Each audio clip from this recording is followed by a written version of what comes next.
again, this is not something we've talked about as a caucus yet, but my personal view is that there will not be any additional pay raises.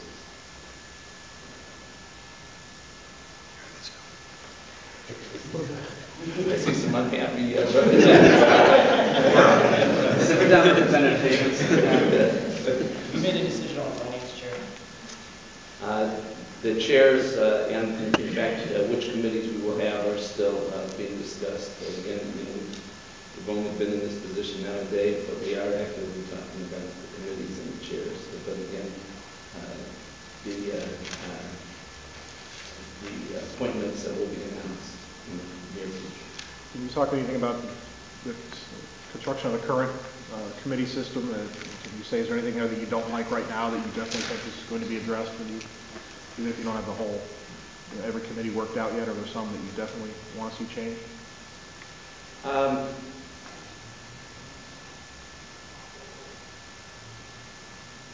I've been thinking about whether there would be a need for some additional committees to fit some of the additional priorities that we have.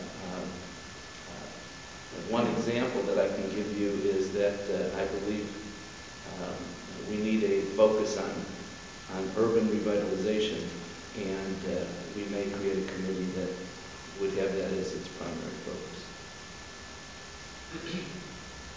What do you think is the most pressing need for Democrats now that you're in control? What's the most pressing need for you? Again, I think the most pressing need is jobs in the state of Ohio. I can't emphasize that enough. And that does, I would build on what Representative Goyal said. As I've met with business leaders around the state for last year, I hear repeatedly the need for qualified workers to fill the jobs that currently exist. I've had meetings with business leaders that indicated to me that there are good jobs that are going unfilled, jobs with benefits, jobs that pay $40,000, $50,000, $60,000 a year, but the businesses can't find qualified workers. And in some cases told me that they're going to Buffalo and Indianapolis and other places to find folks. We need to make sure that we're providing the education and re-education in many cases for people so that those jobs will be filled by Ohioans.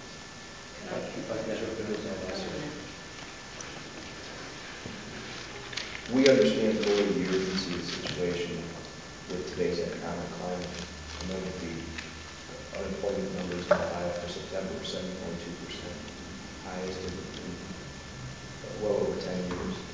And we anticipate October maybe 1st, given the news that's broken with DHL and several others. It's a serious concern to us. And our top priority, as Speaker-elect Budish has mentioned, will be specifically what can we do to target Ohio's economy, what can we do to help enhance the governor's efforts to turn Ohio's economy around, and what is a very difficult economic climate.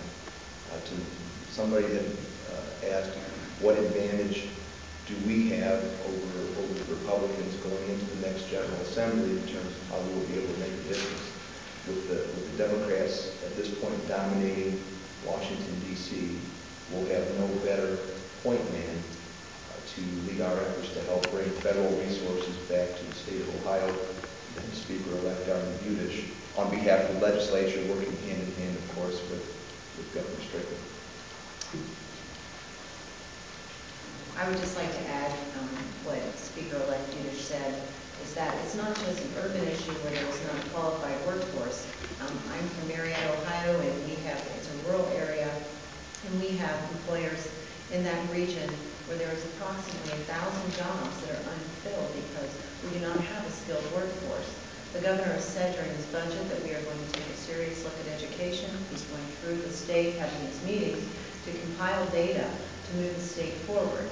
In my opinion, career and technical education, and the way we look at that and how we focus that discussion and value that as a society can make a big difference on having a skilled workforce and get people to work, because it's all about jobs and it's all about good paying jobs.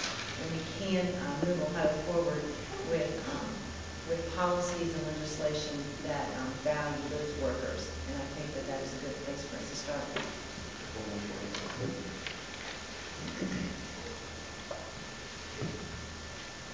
1 in 10 jobs in the state of Ohio is in some way related to the automobile industry.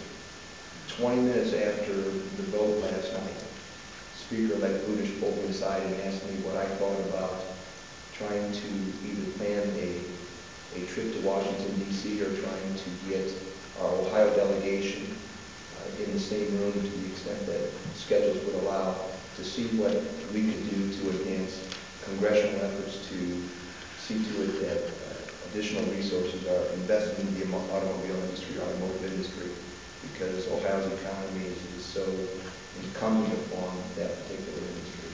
So I just wanted to mention that as an example. Obviously, there were very good feelings last night. Our leader Bailey is here.